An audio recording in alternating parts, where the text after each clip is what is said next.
Linda, I can see you. Are you seeing a full screen? Thumbs up. Excellent. Excellent. Thanks, Lisa. All right. So, hi. Welcome to Shadows and Secrets. We are a retreat and online community company. We focus on mystery, thriller, suspense, and horror writers. And this is our 12th craft-focused webinar. I can hardly believe it. We started doing these at the end of 2023, 2024. I don't know. It's been a while. But all of them are recorded and a handful of them are free if you are on our email list. But I will, if you received the link to this, you will receive the recording of this. You're welcome to share it with your writerly friends. We just ask that they also sign up for our email list so we can keep them in the know about shadows. Today's topic is tropes in mystery, thriller, and suspense. And this is something that Kerry put together this deck, so I'm going to do my best to do this on my own. I have read through it, I know everything, but if I trip up, we're just going to blame it on that. So when Kerry watches this video, just threw you under the bus, my friend. All right. So, oh my God, sorry. Whenever I hit admit, it like redoes where I am. Okay. So, Kerry Savage, who is pictured there, couldn't be with us today. She's fine. If you have any questions that I can't answer, please send us an email at shadowsandsecretsretreats@gmail.com. It might be singular. There's a thing at the end that has the actual email. Or you can contact us on our website and I will get back to you with the answer. We are both experienced book coaches, certified through Author Accelerator. And I specialize in mystery, thriller, and suspense. So does Kerry. She's a bit more of a magpie, though, and also does things like fantasy and historical and women's fiction. But we both love scary fiction and MTS. And Shadows and Secrets is the retreat and online society that we wanted to be a part of, so we decided to make it happen. And we have a very delightful little group of people in our corner of the internet that get to hang out a bunch. So if you're not a part of that, please consider joining. Who am I? I focus on mystery, thriller, suspense, and horror. I do novel planning all the way through agent pitching, and my superpower is twist brainstorming. It's probably my most favorite thing to do. Um, and I just would do it all day, every day if I could. I am also, in other parts of my life, the executive director of Thriller Fest, a conference that happens in May 2026 next year. Please join us if you have not come. We are a really, really fun group of people for 4 or 5 days in New York, and we just talk about murder the whole time in a delightful way. So we have a great time. Like Kerry, I am also a Women's Fiction Writers Association mentor, and I used to be Oui, the co-director of Pitch Fest at Thriller oui, parce que Fest. c'est pendant tout le mois de novembre. Um, and I have been loving Lisa Gardner's Frankie Elkin series recently. If you've not read those, she has a new one out, and it is an absolute chef's kiss delight.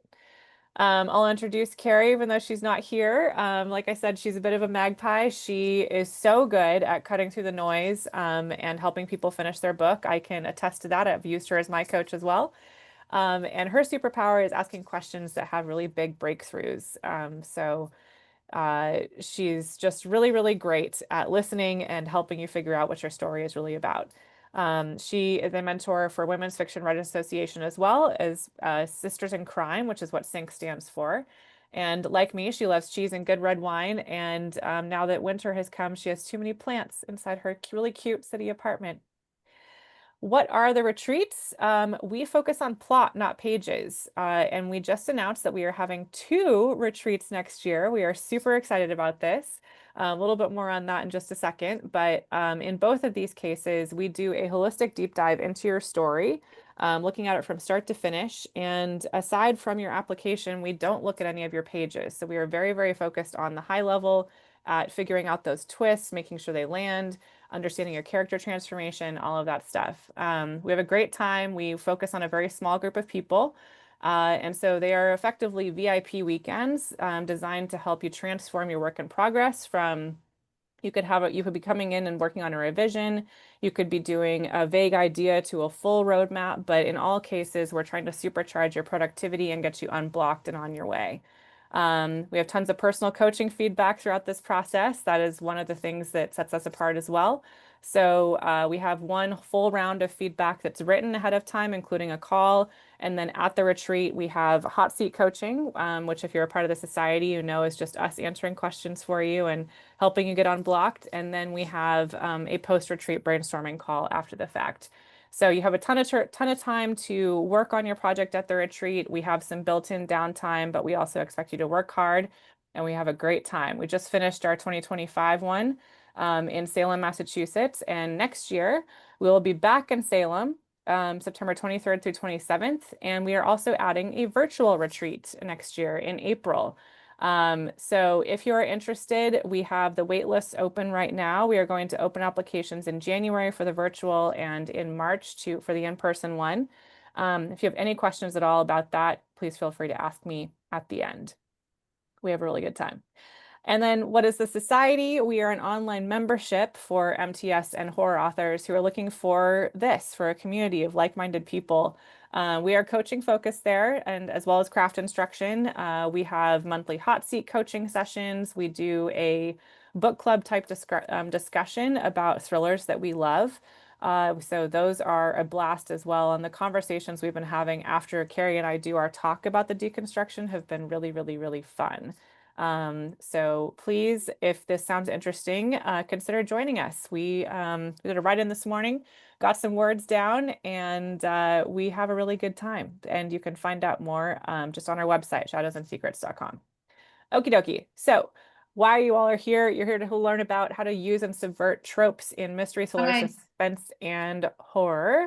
And so I'm going to get right into it. So, sorry. Here we go. What is a trope and what is a cliche?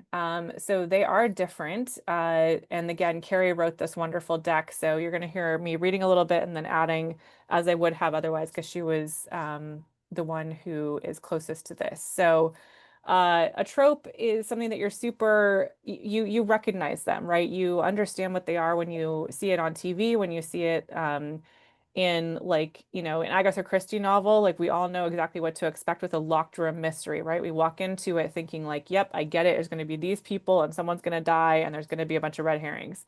Everyone has a reason to be there. We love them, right? They're like a safe little space and to be in as a reader or a watcher if you're talking about TV. And so your reader is going to trust you as the professional guiding them through this story and how they're going to control it. You're there to sort of be drawn along, even though you kind of know what's going to happen at the end from a big perspective. You don't know how they're actually going to like land the plane and make it play out. So they are delightful. Readers recognize them and they react positively. A cliche, on the other hand, is a trope that has become overused. And I like to say that the biggest problem with these is predictability, right? So when we see a cliche, we know exactly what's going to happen. They can feel amateurish, they feel boring, most importantly, because again, we know exactly how it's going to end. So you might have a locked room mystery, and if you have a butler, the reader's going to expect that the butler did it. When you're trying to write a book or a story that is really compelling, you don't want your reader to guess exactly what's going to happen, which is why we try to avoid cliches, but we do love using tropes. So, why they matter, particularly in mystery, thriller, and suspense, is that readers choose our genres for a particular reason, and they bring the expectations of that genre with them when they pick up a book. So like I just said, tropes are a shared language between the author and the reader. We know what to expect. We feel very comfortable with that.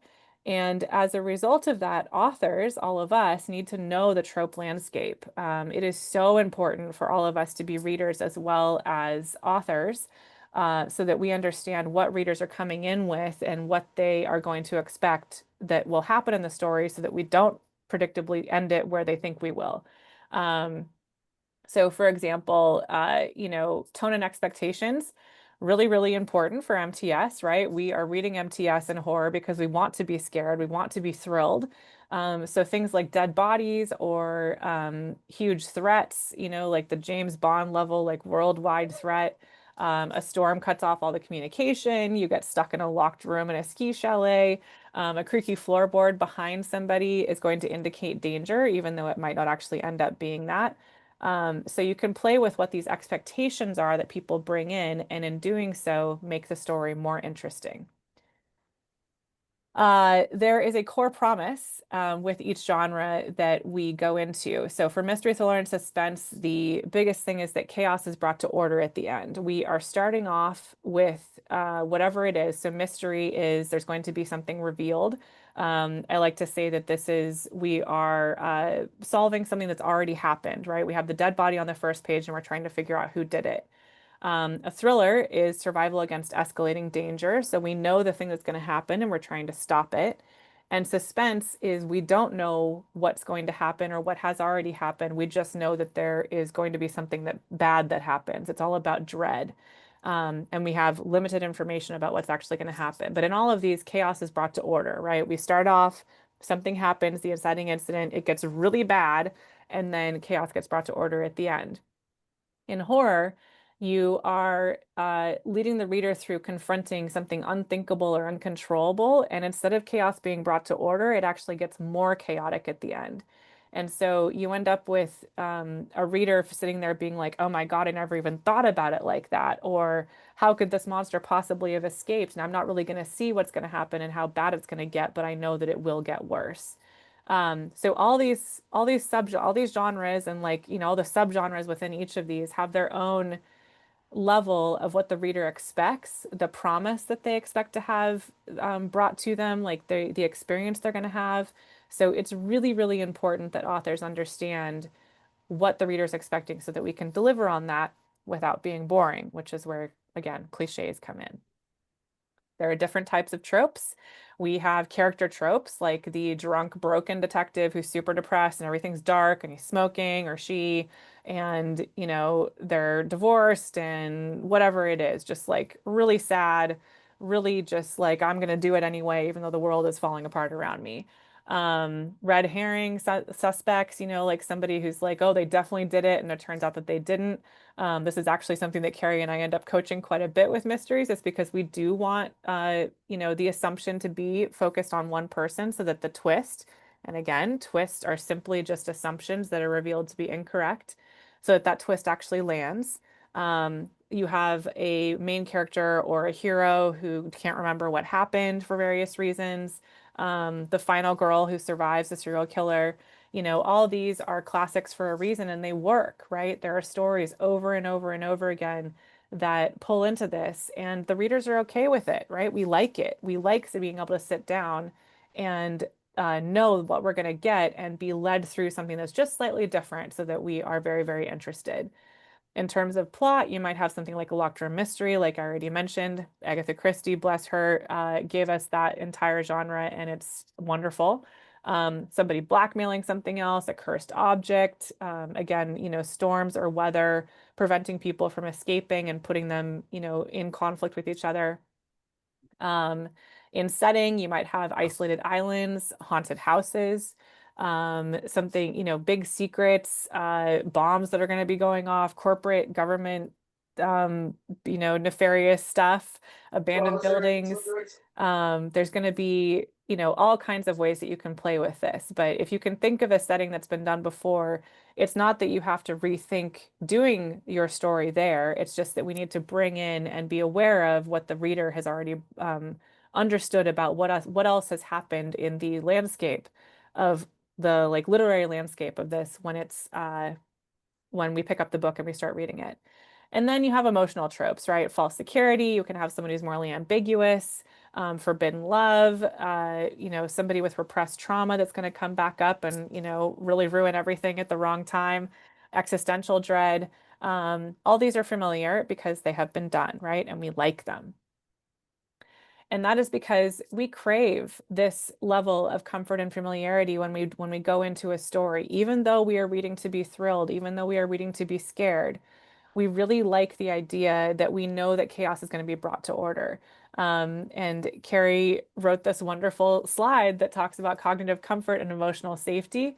Pattern recognition satisfies the brain, right? So we want to give the reader what they want, but we also don't want to be so predictable that the reader understands exactly what's going to happen before they get to the end, which is when we lose readers, particularly in MTS. There is a very strong expectation that you must meet, which is twists, right? We want things to be unexpected. And again, twists are just based on assumptions. So if we have a cliche, I'm going to keep using the butler because it's Clue, and I was playing Clue a few weeks ago and it's just in my head. But, the butler did it in the parlor or whatever. We don't want to actually have the butler doing it in the parlor, but we do want to potentially play with the idea that the reader thinks that we're going to go that direction and then pull them in a different direction. Um, so it's a fine line. It makes it a little tricky, right? We don't want to be so unfamiliar that we pull readers completely away from what they think they were going to get, but we also don't want to be really, really predictable. And as Kerry said, easy, right? It's not. This is why MTS is one of the most interesting genres to write in because it is difficult and it is a puzzle and it does take several layers of understanding of all these characters and what everyone wants and what the reader is assuming and what your main character is assuming and what's actually happening. And it's why we love coaching in this space and writing in this space because it's such a blast. Okay. The danger of this is when the expectation becomes predictability, readers disengage, right? So if a reader picks up a book and they get 20, 50, 100 pages in and they keep having this feeling of like, I've seen this before, or, this is a direct repeat of a plot that I know really well, it's not that that might not be a book that they enjoy. It's that it just becomes less satisfying because we know exactly what's going to happen. And we don't want to predict twists from the very beginning. We want to feel smart and predict the twist like 2 pages ahead of when it actually gets revealed from the POV character. And so as an author, we need to be again, very aware of what's out there and understand what the reader is bringing in so that we get, how not to repeat this. We have some great examples here, a serial killer with mommy issues, got dropped on their head, etc. Like, does this actually happen? Absolutely. Has it been done so much that the reader's going to be like, I'm a little bored? Yep. Alcoholic detective, the unreliable narrator, Gone Girl really just knocked it out of the park with that. But now, having somebody lie in a diary, the reader's going to know, right? They're going to predict what's actually happening. And one of my favorites is like drunk woman watching her neighbor do something.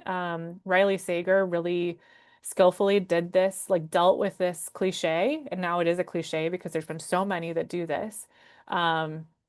In his book, The House Across the Lake. And I will not tell you anything more than that because it'll ruin it. But we did do a deep dive on that book, and you can see it on our website. It was a great, great story to unpack.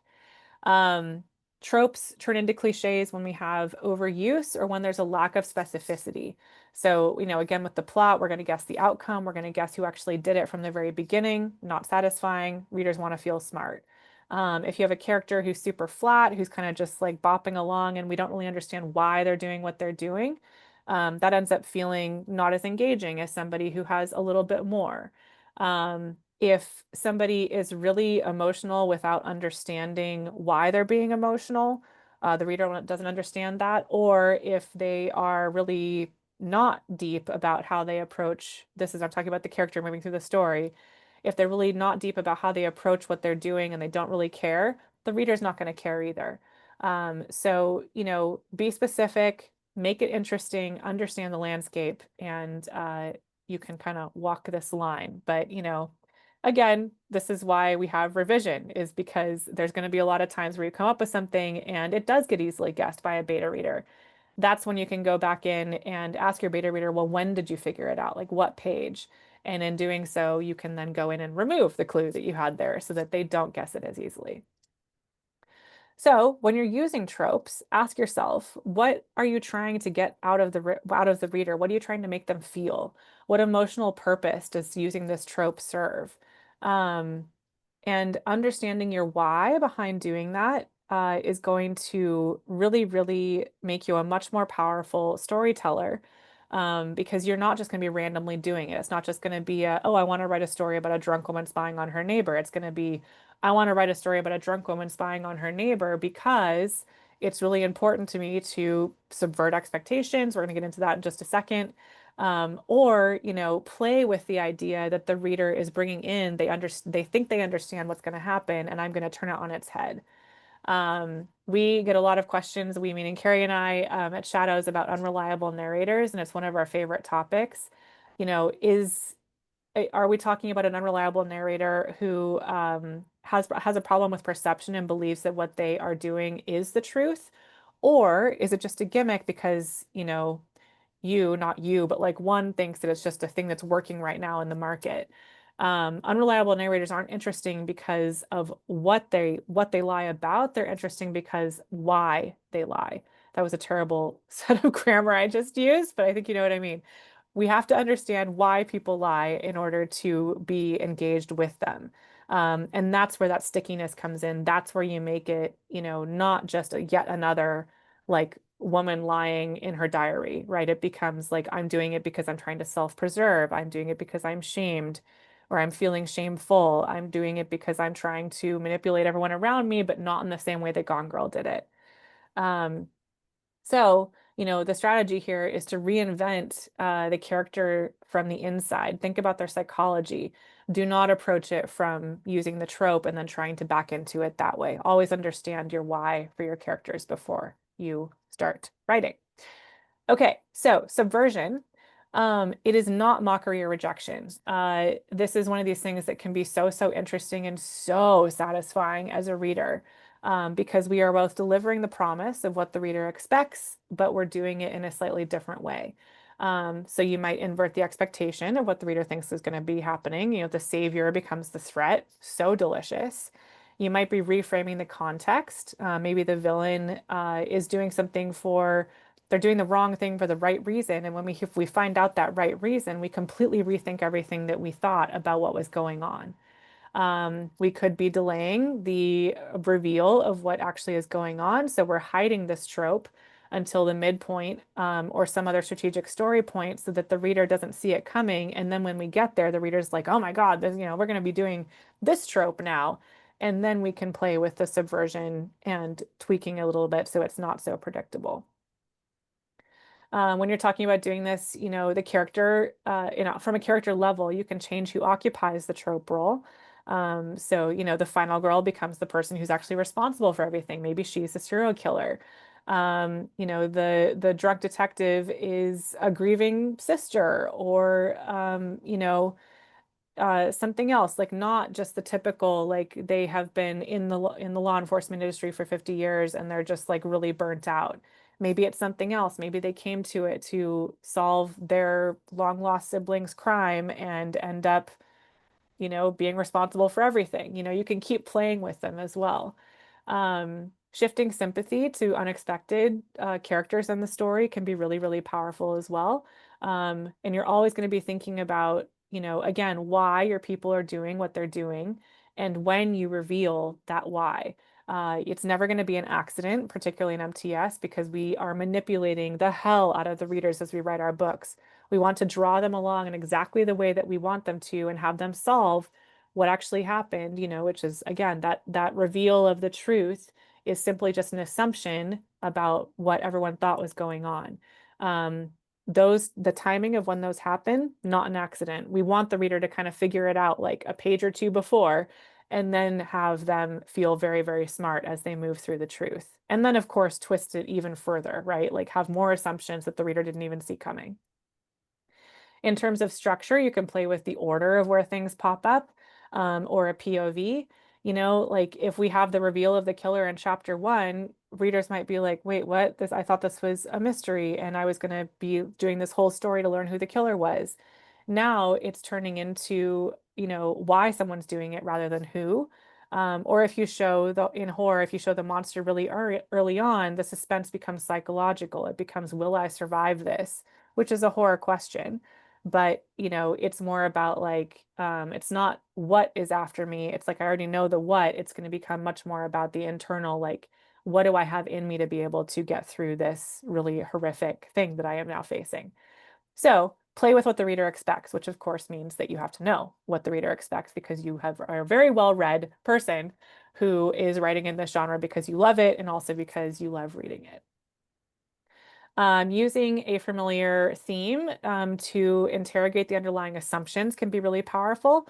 So, this final girl example, we can explore how society commodifies fear and women in trouble, like women in peril.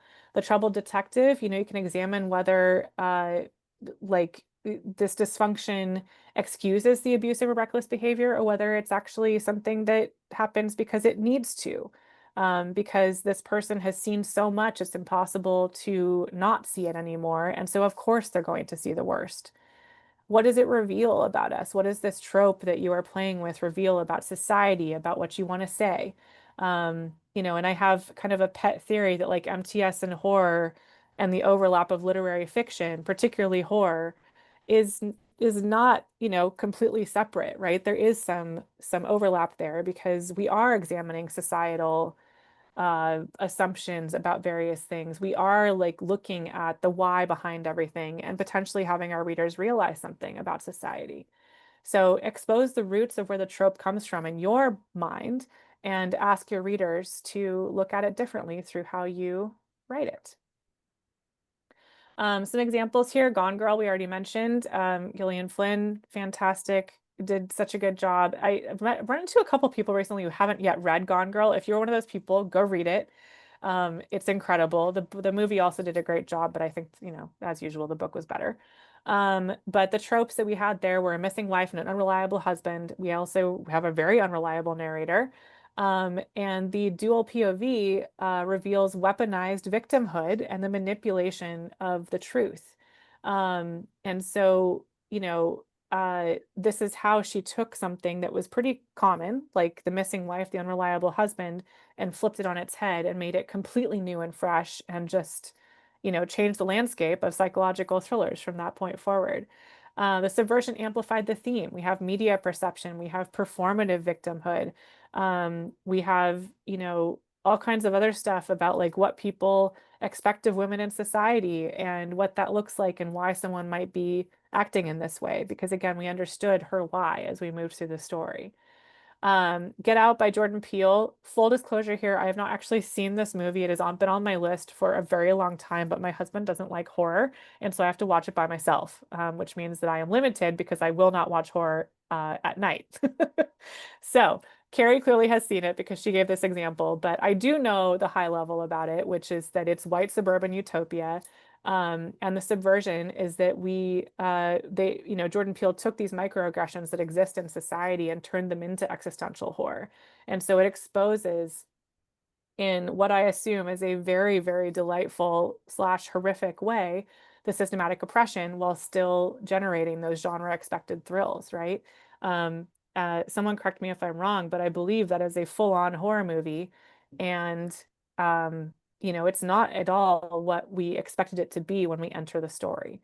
So incredible, right? That's exactly the reaction you want people to have is like, oh, I thought it was going to be this. It turned out to be this. And I'm still super satisfied because the genre expectations were met. All right. When you are thinking about using tropes, ask yourself, does this trope serve your story's core emotion, what you want the reader to take away, how you want them to feel at the very end, how you want them to view the characters and their journey, and the questions that we all ask ourselves as we read MTS and horror is like, what would I do? Would I act the same way? Or is this person acting in like a totally unhinged way? And I'm enjoying it because I understand why they're doing it, but I would have done it differently. Or, maybe I'm seeing this person act in this way and it's giving me some insight into my own life. That can totally happen. So the deeper you go on that psychology and the emotion behind your character's why and why they're doing what they're doing, what they're noticing, how they're handling being faced with life and death issues, because MTS does deal with life and death. Those are the stakes. Have we gotten into it? Have we deepened it as much as we possibly can without being overwhelming to the reader? And then, if you're dealing with a trope that is within one of these genres, which of course you are because you're here at this webinar, ask yourself if your readers are going to feel both satisfied and surprised. And the question, would this still work if it weren't a trope, is a great one to ask, because if the answer to that is no, then potentially you need to tweak something, right? We want to understand what the trope is and then subvert the expectations so that the reader is satisfied and also surprised. So we don't want to be original for its own sake. Of course, originality is incredible. We always need more stories in the world. So please keep writing and let your brain fly free. But understanding that resonance with tropes can increase the themes and potentially the enjoyment of the story if you're playing with them just a little bit or a lot, go crazy. All right, so we are shadowsandsecrets.com. Thank you so much for hearing me talk to you. Kerry, when you watch this, you are missed. She will be back for the next one. And I am going to stop sharing my screen